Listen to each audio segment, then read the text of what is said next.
Well, howdy there, Internet people. It's Bo again. So, today we're going to talk about some news coming out of the Air Force and how a lot of people need to pay attention to it, even if they're not in the Air Force. It's news that isn't really surprising. It shouldn't be if you are aware of the historical trends regarding DoD. But I have a feeling it's going to surprise a lot of people.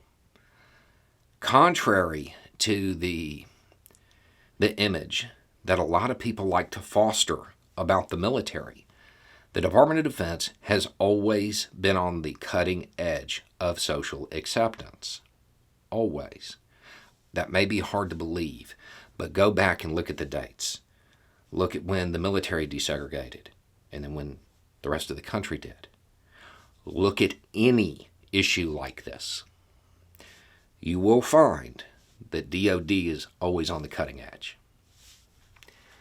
So, if you've missed it, there have been a lot of states that have passed a bunch of bigoted anti-LGBTQ legislation. The Air Force has sent out a notice telling its personnel that the Department of Defense will help them with medical and legal aid. And this is the part that people need to pay attention to. And if need be, we'll transfer them to another base out of that state.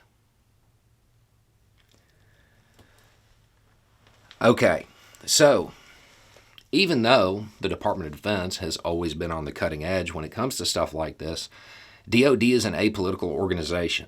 They don't engage in grandstanding.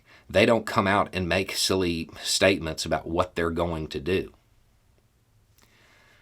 This is as close as you get to a warning shot. If you live in one of those states that has passed this ridiculous legislation, you need to pay attention. Because the second this legislation impacts readiness, those bases are gone. Their functions will be transferred elsewhere. The Air Force doesn't make political statements. The Air Force guides itself on the needs of the Air Force. If they cannot put the people they want where they're needed at a certain base, the needs of the Air Force dictate that that base doesn't need to exist, and its functions can be transferred elsewhere. If you live in South Florida, for example, I want you to picture the area around MacDill and what would happen to the economic activity there if MacDill ceased to be.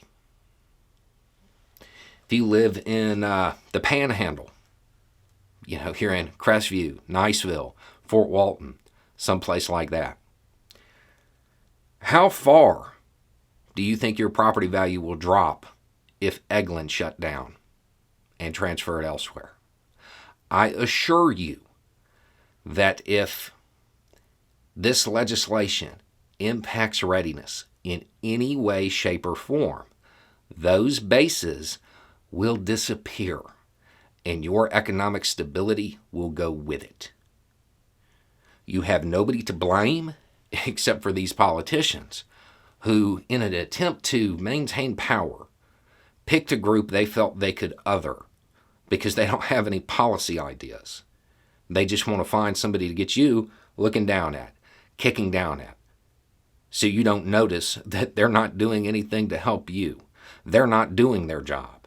They're just finding something to stir outrage, to keep you focused on something else so they can get away with whatever they want. If you are in one of these states that has passed these kinds of laws, you had better start paying attention, like your checkbook depends on it, because it does. You're not going to get a warning beyond this. This is the warning. This is the Air Force flat out saying, we're going to have to move people based on this. The number of people that have to be moved depends entirely on whether or not these ridiculous laws impact readiness. I'm telling you, the second they do, you're going to see mass transfers, you are going to see the economic activity in those areas plummet. This is the warning shot. If the politicians in your state don't see that, you probably should have elected smarter politicians. Anyway, it's just a thought. Y'all have a good day.